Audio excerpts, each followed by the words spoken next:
ಊರ್ಮಾಸ್ ಕಿಚನ್ಗೆ ಸ್ವಾಗತ. ಇವತ್ತು ನಾನು ನಿಂಬೆಹಣ್ಣಿನ ಉಪ್ಪಿನಕಾಯಿನ ಹೇಗೆ ಮಾಡೋದು ಅಂತ ತೋರಿಸ್ಕೊಡ್ತಾ ಇದ್ದೀನಿ. ಊಟಕ್ಕೆ ಉಪ್ಪಿನಕಾಯಿ ಇಲ್ಲಾಂದರೆ ಯಾರಿಗೆ ತಾನೇ ಇಷ್ಟ ಆಗುತ್ತೆ. ಹಾಗಾದರೆ ಬನ್ನಿ ಉಪ್ಪಿನಕಾಯಿನ ಮಾಡೋದು ಹೇಗೆ ಅಂತ ತೋರಿಸ್ಕೊಡ್ತಾ ಇದ್ದೀನಿ. ಇಲ್ಲಿ 100 ನಿಂಬೆಹಣ್ಣನ್ನು ನಾನು ಚೆನ್ನಾಗಿ ತೊಳೆದು ಒರೆಸಿ ನೀರಿಲ್ದೇ ಒರೆಸಿಟ್ಕೋಬೇಕು. ಹಣ್ಣಾಗಿರೋ ನಿಂಬೆಹಣ್ಣಾದರೆ ತುಂಬ ಚೆನ್ನಾಗಿರುತ್ತೆ. ನೋಡಿ, ಈಗ ಇದು ಹೆಚ್ಕೋಬೇಕು. ನಾನು ಚಾಕ್ ಸಹಾಯದಿಂದ ಹೆಚ್ಚಿ ತೋರಿಸ್ತಾ ಇದ್ದೀನಿ. ಇದೇ ಥರ ನೀವು ಹೆಚ್ಕೊಂಡ್ರೆ ರಸ ವೇಸ್ಟ್ ಆಗೋದಿಲ್ಲ, ಇಲ್ಲಾಂದರೆ ತುಂಬಾ ರಸ ವೇಸ್ಟ್ ಆಗೋಗುತ್ತೆ. ಫಸ್ಟ್ 2 ಭಾಗ ಮಾಡಿ ಮತ್ತೆ ಅದರಲ್ಲಿ 4 ಭಾಗ ಮಾಡ್ಕೋಬೇಕು. ಇಲ್ಲಿ ಭಾಳ ನಿಂಬೆಹಣ್ಣು ಇರೋದ್ರಿಂದ ನಾನು ಇಳಿಗೆ ಮಣಿ ಸಹಾಯದಿಂದ ಹೆಚ್ಚ್ತಾ ಇದ್ದೀನಿ. ಈ ಉಪ್ಪಿನಕಾಯಿ ಹಾಕೋದು ದೊಡ್ಡದಲ್ಲ, ಬಟ್ ಅದು ಕೆಡದಂತೆ ನಾವು ಸ್ಟೋರ್ ಮಾಡೋದು ಕೂಡ ಅಷ್ಟೇ ಇಂಪಾರ್ಟೆಂಟ್ ಆಗುತ್ತೆ. ಸೊ ಅದಕ್ಕೆ ನೀವು ವಿಡಿಯೋನ ಸ್ಕಿಪ್ ಮಾಡದೆ ಎಂಡ್ವರೆಗೂ ನೋಡಿದರೆ ಯಾವ ಅಳತೆ ಎಷ್ಟು ಹಾಕಬೇಕು, ಹೇಗೆ ಸ್ಟೋರ್ ಮಾಡಬೇಕು ಅಂತ ನಾನು ಡೀಟೇಲಾಗಿ ತೋರಿಸ್ಕೊಡ್ತಾ ಇದ್ದೀನಿ. ಎಲ್ಲ ನಿಂಬೆಹಣ್ಣನ್ನು ಇದೇ ಥರ ಹೆಚ್ಚಿಟ್ಕೋಬೇಕು. ನಾನು 100 ನಿಂಬೆಹಣ್ಣಿಗೆ ಇಲ್ಲಿ ಅಳತೆನ ತೋರಿಸ್ಕೊಡ್ತಾ ಇದ್ದೀನಿ. ಅದರ ಪ್ರಕಾರ ನೀವು ಹೆಚ್ಚು ಕಡಿಮೆ ಮಾಡ್ಕೋಬೋದು. ನಿಂಬೆಹಣ್ಣು ಎಷ್ಟು ತೊಗೊತೀರೋ ಅಳತೆನೂ ಅದೇ ಥರ ಹೆಚ್ಚು ಕಡಿಮೆ ಮಾಡ್ಕೋಬೋದು. ನೋಡಿ, ಎಲ್ಲ ಹೆಚ್ಚಿರ್ತಕ್ಕಂಥ ನಿಂಬೆಹಣ್ಣುಗಳನ್ನೆಲ್ಲ ಒಂದು ಪಾತ್ರೆಗೆ ಹಾಕ್ಬಿಡೋಣ. ಯಾಕಂದರೆ ಇದನ್ನು ಅಳತೆ ಮಾಡಬೇಕಾಗತ್ತೆ. ಸೊ ಅದಕ್ಕೆ ನಾನು ಒಂದು ಕಡೆ ಸೇರಿಸಿ ರಸನೂ ಅದಕ್ಕೆ ಹಾಕ್ತಾ ಇದ್ದೀನಿ. ಈ ಬೀಜನ ಸಾಧ್ಯ ಆದಷ್ಟು ತೆಗೆದುಬಿಡಬೇಕು. ಇಲ್ಲಿ ಒಂದು 5-6 ಸ್ಪೂನ್ ಎಣ್ಣೆ ಕಾಯ್ಲಿಕ್ಕೆ ಇಟ್ಟಿದ್ದೀನಿ. ಒಂದು 25 ಗ್ರಾಮ್ನಷ್ಟು ನಾನು ಮೆಂತೆ ಹಾಕಿದ್ದೀನಿ. ಒಂದು 15 ಗ್ರಾಮಷ್ಟು ಜೀರಿಗೆ. ಇದು ಸಿಡಿತಾ ಇದೆ. ಈಗ ಇದಕ್ಕೆ ಹಸಿ ಕರಿಬೇವು ಕೂಡ ಹಾಕ್ಕೊಳ್ಳೋಣ. ಈಗ ಅಳತೆಗೆ ಈ ಒಂದು ಪಾತ್ರೆನ ತೊಗೊಂಡಿದ್ದೀನಿ. ನಾವು ಹೆಚ್ಚಿರ್ತಕ್ಕಂಥ ನಿಂಬೆಹಣ್ಣನ್ನು ಇದಕ್ಕೆ ಗೋಪುರ ಬರೋ ಹಾಗೆ ಹಾಕ್ಕೋಬೇಕು. ಈ ಒಂದು ಪಾತ್ರೆಯಿಂದ 4 ಅಳತೆನ ನಾನು ಹಾಕ್ತಾ ಇದ್ದೀನಿ. ಈಗ 2 ಆಗಿದೆ. ಎಲ್ಲ ಒಂದೇ ಸಾರಿ ಹಾಕಿದರೆ ಕಲಿಸ್ಲಿಕ್ಕೆ ಆಗೋದಿಲ್ಲ. ನಾನು ಸ್ವಲ್ಪ ಕೈ ಆಡಿಸ್ಕೊಂಡು ಇನ್ನೂ 2 ಸೇರಿಸ್ಕೊತೀನಿ. ಮೀಡಿಯಮ್ ಫ್ಲೇಮಲ್ಲಿ ಇಟ್ಕೊಂಡು ಕೂಡ ಮಾಡ್ಕೋಬೋದು. ಯಾಕಂದರೆ ಇದರಲ್ಲಿ ನೀರಿನ ಅಂಶ ಇರೋದ್ರಿಂದ ತಳ ಏನು ಹತ್ತೋದಿಲ್ಲ.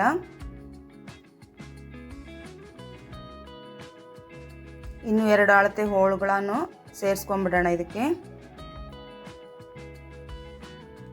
ಇದು ಪಾತ್ರೆ ಫುಲ್ ತುಂಬೋಗಿದೆ, ಕಲಿಸ್ಲಿಕ್ಕೆ ಆಗೋದಿಲ್ಲ. ಸೊ ನಾನು ಇನ್ನೊಂದು ಪಾತ್ರೆಗೆ ಇದನ್ನು ಸ್ವಲ್ಪ ಅರ್ಧ ಟ್ರಾನ್ಸ್ಫರ್ ಮಾಡ್ಕೊತೀನಿ.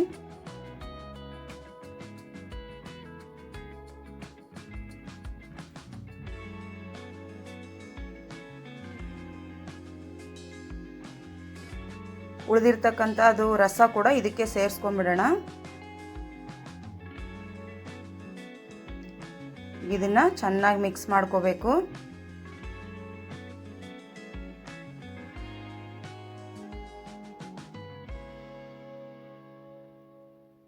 ನೀವು ನೋಡ್ತಿರ್ಬೋದು ಇದು ಸ್ಟಾರ್ಟಿಂಗ್ ಹೆಂಗಿದೆ ಅಂತ ಹೋಳು. ನೋಡಿ, ಈಗಿದು ಕುದೀತಾ ಇದೆ. ಮುಂಚೆ ಹೇಗಿತ್ತು, ಈಗ ಹೇಗಾಗಿದೆ ಅಂತ ನೀವೇ ನೋಡ್ತಿರ್ಬೋದು. ಕುದಿ ಬರ್ತಾ ಇದೆ. ಇದು ಎಷ್ಟು ಬೇಯಿಸ್ಕೋಬೇಕು ಅಂತಂದರೆ ಇದ್ರ ಮೇಲಿರ್ತಕ್ಕಂಥ ಪಲ್ಪ್ ಎಲ್ಲ ಬೇಯಬೇಕು. ಅಷ್ಟರಲ್ಲಿ ನಾವು 250 ಗ್ರಾಮ್ ಮೆಂತೆನ ಬಿಸಿಲಲ್ಲಿ ಒಣಗಿಸಿ ಈ ರೀತಿ ಪುಡಿ ಮಾಡಿ ಇಟ್ಕೊಂಡಿದ್ದೀನಿ ನೈಸಾಗಿ. ಇದು ಎಷ್ಟು ಬೆಂದಿದೆ ಅಂತ ನೋಡೋಣ. ನೋಡಿ, ಬೆಂದು ಅದೆಲ್ಲ ಪಲ್ಪ್ ಎಲ್ಲ ಬಿಟ್ಕೊಂಡಿದೆ. ಇದು ಸುಮಾರು 15 ನಿಮಿಷದಲ್ಲಿ ಬೆಂದ್ಬಿಡುತ್ತೆ.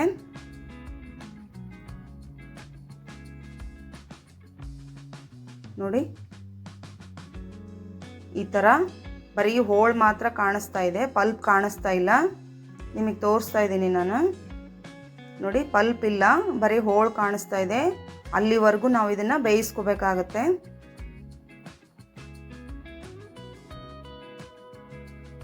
ಇಷ್ಟು ಬೆಂದರೆ ಸಾಕಾಗುತ್ತೆ. ಈಗ ಸ್ಟವ್ ಆಫ್ ಮಾಡಿಕೊಂಡು ನಾನು 100 ನಿಂಬೆ ಹಣ್ಣಿಗೆ 2 kg ಬೆಲ್ಲನ ಹಾಕ್ತಾ ಇದ್ದೀನಿ. ಬೆಲ್ಲನ ನೈಸಾಗಿ ಪೌಡ್ರ್ ಮಾಡೋದೇನು ಬೇಕಾಗಿಲ್ಲ, ಸುಮ್ಮನೆ ಸಣ್ಣದಾಗಿ ಕುಟ್ಟಿಟ್ಕೊಂಡ್ರೆ ಸಾಕು. ಇದನ್ನು ಬೆಲ್ಲ ಕೂಡ ಹಾಕಿಬಿಡೋಣ ಇದಕ್ಕೆ. ಇದು ಬಿಸಿ ಇರೋದ್ರಿಂದ ಮತ್ತು ಇದ್ರಾಗ ನೀರಿನ ಅಂಶ ಇರೋದ್ರಿಂದ ಇದು ಬೇಗನೆ ಕರಗೋಗುತ್ತೆ. ಈ ರೀತಿ ಉಪ್ಪಿನಕಾಯಿನ ನಾವು ರೆಡಿ ಮಾಡಿಟ್ಕೊಂಡ್ರೆ 1 ರಿಂದ 2 ವರ್ಷದವರೆಗೆ ಆರಾಮಾಗಿ ಬಳಸ್ಕೋಬೋದು. ಮತ್ತು ಈ ಉಪ್ಪಿನಕಾಯಿ ಹಾಕಿದ ಮೇಲೆ ನೀವು ಇದನ್ನು ಯಾವಾಗ ಯೂಸ್ ಮಾಡಬೇಕಪ್ಪ ಅಂತಂದರೆ 1.5-2 ತಿಂಗಳು ಆದ ನಂತರ ಇದು ತಿನ್ನಲಿಕ್ಕೆ ರೆಡಿ ಆಗುತ್ತೆ. ಈಗ ಇದನ್ನು ಚೆನ್ನಾಗಿ ಮಿಕ್ಸ್ ಮಾಡ್ಕೊಂಬಿಡೋಣ.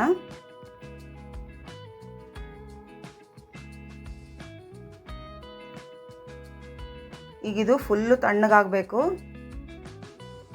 ಸುಮಾರು 1-2 ತಾಸು ಬೇಕಾಗುತ್ತೆ ಇದು ತಣ್ಣಗಾಗಲಿಕ್ಕೆ.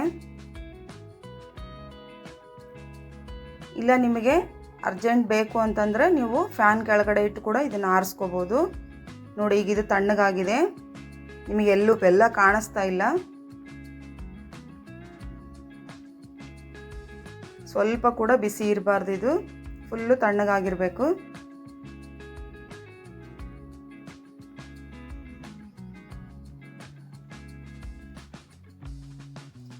ನೋಡಿ ಬೆಲ್ಲ ಎಲ್ಲ ಕರಗಿ ಕಲರ್ ಕೂಡ ಚೇಂಜ್ ಆಗಿದೆ.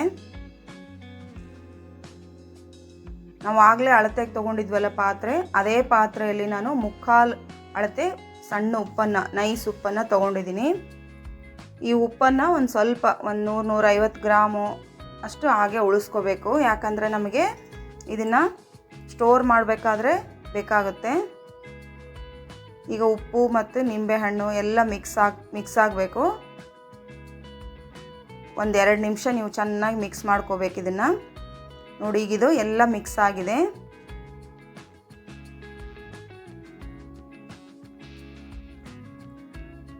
ಮೂರರಿಂದ 4 ಟೀ ಸ್ಪೂನ್ನಷ್ಟು ಅರಿಶಿಣ ಪುಡಿನ ಹಾಕ್ತಾಯಿದ್ದೀನಿ.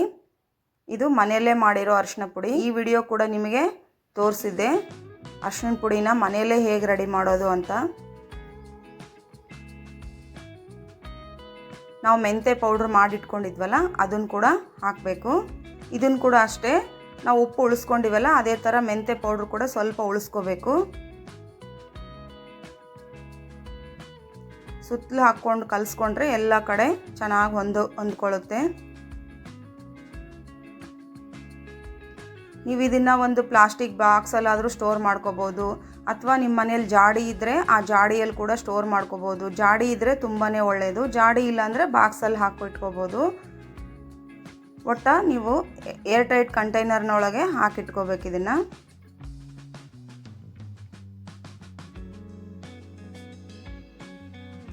ನೋಡಿ ನಾನು ಈ ಜಾಡಿಯಲ್ಲಿ ಫಸ್ಟು ಆಗಲೇ ಉಳಿಸಿಟ್ಕೊಂಡಿದ್ವಲ್ಲ ಉಪ್ಪು, ತಳಕ್ಕೆ ಸ್ವಲ್ಪ ಉಪ್ಪನ್ನು ಹಾಕ್ತಾಯಿದ್ದೀನಿ. 1-2 ಹಿಡಿಯಷ್ಟು ಸುತ್ತಲೂ ಹಾಕಬೇಕು ಉಪ್ಪು. ಈ ರೀತಿ ಹಾಕೋದ್ರಿಂದ ಉಪ್ಪಿನಕಾಯಿ ಹಾಳಾಗೋದಿಲ್ಲ. ಅದ್ರ ಮೇಲೆ ಮೆಂತೆ ಪೌಡ್ರ್ ಉಳಿಸ್ಕೊಂಡಿದ್ವಲ್ಲ ಅದನ್ನು ಕೂಡ ಹಾಕ್ಕೋಬೇಕು. ನಾನಿದು ಅಮ್ಮನ ಮನೆಯಿಂದ ತಂದಿರ್ತಕ್ಕಂಥ ಜಾಡಿ. ಈ ಥರ ಮಾರ್ಕೆಟಲ್ಲಿ ಸಿಗುತ್ತೆ, ನೀವು ಅದನ್ನಾದರೂ ಯೂಸ್ ಮಾಡಿಬಿಡಿ, ಇಲ್ಲಾಂದರೆ ಪ್ಲಾಸ್ಟಿಕ್ ಬಾಕ್ಸಲ್ಲಾದರೂ ಹಾಕ್ಕೋಬೋದು. ಈಗ ಇದಕ್ಕೆ ನಾವು ಕಲಸಿಟ್ಕೊಂಡಿದ್ವಲ್ಲ ಉಪ್ಪಿನಕಾಯಿ ಅದನ್ನು ಸೇರಿಸ್ಬೇಕು.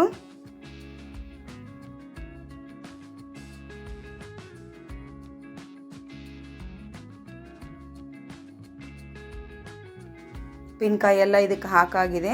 ನಾವು ಆಗಲೇ ಮೆಂತೆ ಪೌಡ್ರ್ ಉಳಿಸ್ಕೊಂಡಿದ್ವಲ್ಲ ಅದನ್ನು ಕೂಡ ಮೇಲೆ ಉದುರಿಸ್ಕೊಂಬಿಡೋಣ. ಈ ರೀತಿ ಮೇಲೆ ಉದುರಿಸೋದ್ರಿಂದ ಉಪ್ಪಿನಕಾಯಿ ಹಾಳಾಗೋದಿಲ್ಲ.